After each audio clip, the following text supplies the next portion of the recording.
Every good Star Trek story has a message. What is the message of this week's story? Well, it's hard to tell, but I guess it's something around women are evil vampires who suck all the life energy out of man. Before you start bashing me or the other evil cis-white male for saying something like that, don't forget that the script was written by a woman. So I honestly don't know whether it was intentional or just bad writing, but all the women in this episode are either evil or incompetent or evil and incompetent. The story is not really that unique. I mean, every big sci-fi show did it. In the last week, I've seen a similar premise on Agents of S.H.I.E.L.D. and a rerun of Stargate SG-1. A hot woman starts to seduce all our male heroes, they all start to behave like idiots, and the women have to save them. And it's not just a sci-fi thing, even Odyssey had a similar thing with the sirens. If you haven't read the Odyssey, well, what are you waiting for? This episode starts stupid. The Enterprise is en route through an unknown sector, where many Earth and Federation ships have disappeared during the last 150 years. They even know that a ship disappears here every 27.346 star years, so the Enterprise is going here alone, with no backup or plan how to get back. So basically, Kirk is leading the crew on a potentially suicide mission. And for what? And everybody's okay with it. Kirk did put his crew to danger several times in the live-action show, but it has always had a good reason. But it just looks like they were sent there to die because... I really don't know. Of course, after the countdown, the Enterprise starts to receive a strange signal, which sounds like music, again just like in the Odyssey. The men start to behave strangely and decide to go check the source of the signal, a star system 20 light years from there. While they're going there, the men start to have audio-visual hallucinations. And because of the animation, I'm not really sure if the stuff just happens within their minds or if other men are supposed to see it too. They beam down to the planet to a stupid-looking architecture, and they meet a bunch of beautiful blonde women. Their society is led by Fila, the head female. They welcome the landing party and prepare for them something which looks like a PG version of an orgy. However, when they try to stand up, they are weak. After a small nap, they find out that they are 10 years older and every one of them is wearing a headband. Meanwhile, on the Enterprise, because of Scotty's incompetence, Uhura takes the command, and while it sounds like a feminist's wet dream, she doesn't really do anything. I would assume that she would immediately send down a female-only landing party to check what's with the man and why are they not responding.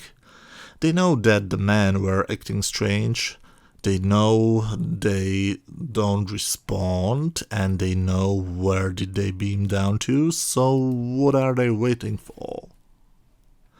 Meanwhile, on the planet, McCoy gives everybody a stimulant. Now, slightly stronger, they manage to escape. So what do?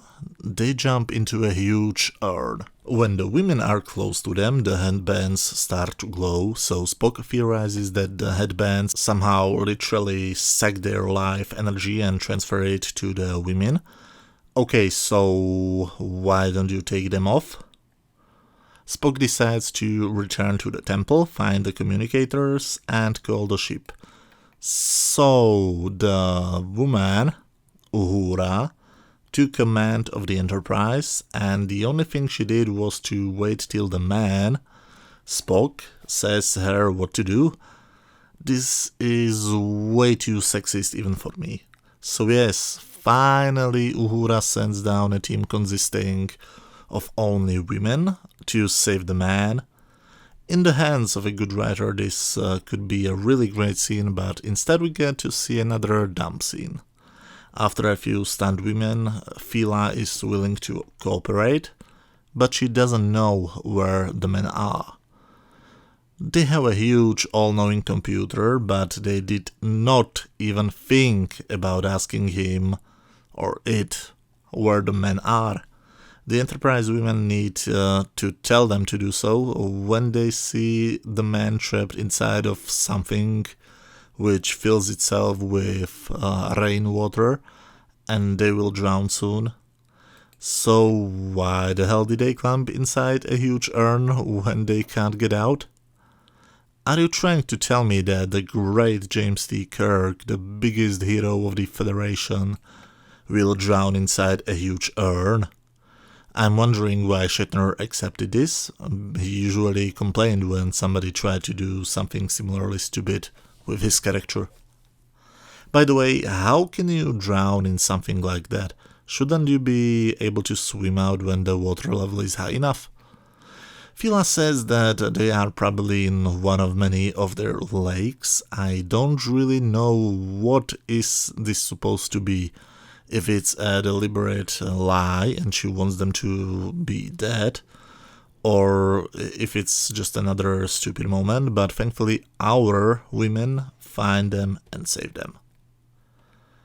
We then get an exposition scene, a stupid exposition scene.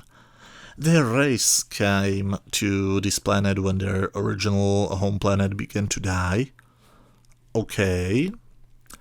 The man died of old age, but the women evolved and now they can suck the life out of men and control them. But they have to revitalize every 27 years. Now this contains way too many stupid things. 1.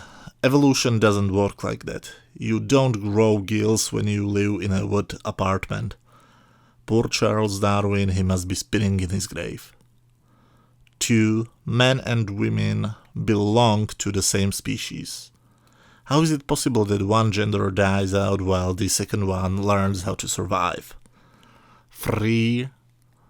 They say they are in a prison because they can't die or age and behave like they don't like it. So why the don't you ask your supercomputer how to build a spaceship and don't fly away?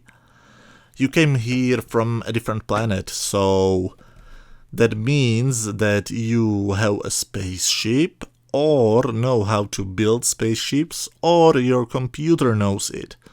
Or even better, stop sucking the man. Their life energy, of course.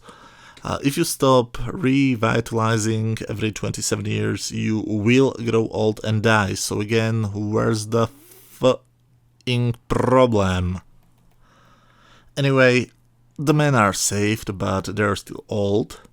They try several different methods how to heal them. None of them worked, so Spock has an idea. What if they reprogram the transporter? And yes, they reprogram it, and when they rematerialize, they are young again. So they basically found a cure for old age and basically the fountain of youth. Which is just one of many stupid things. But when McCoy found a way how to cure death in the JJ movie Star Trek Into Darkness, Fountain of Youth doesn't seem too crazy. And what happens to the evil women? How will they be punished? They will be given exactly what they wanted, relocation to a different planet. So, the moral of the story is, girls, you can kill as many people as you like. If you're pretty, you will get rewarded. Do you see why I said that every woman in this story is dumb, evil, or dumb and evil? But the men are not very wiser. I understand what Margaret Arman was trying to do, but this just doesn't work. There are way too many stupid things in the script.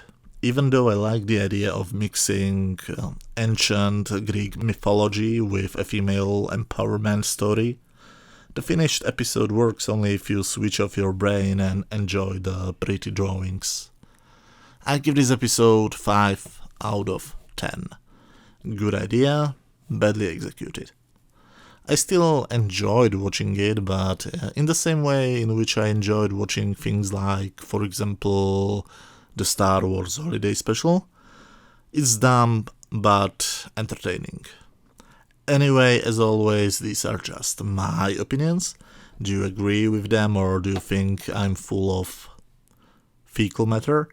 Feel free to write your opinions down in the comment section, and if you do like these little video reviews, I'm doing them every week, usually on Thursday and Friday. Feel free to check the previous episodes or any other videos on my channel. If you like this episode, hit that thumbs up button, and see you next week when I will talk about more tribbles, more troubles. Thanks a lot for watching. Bye.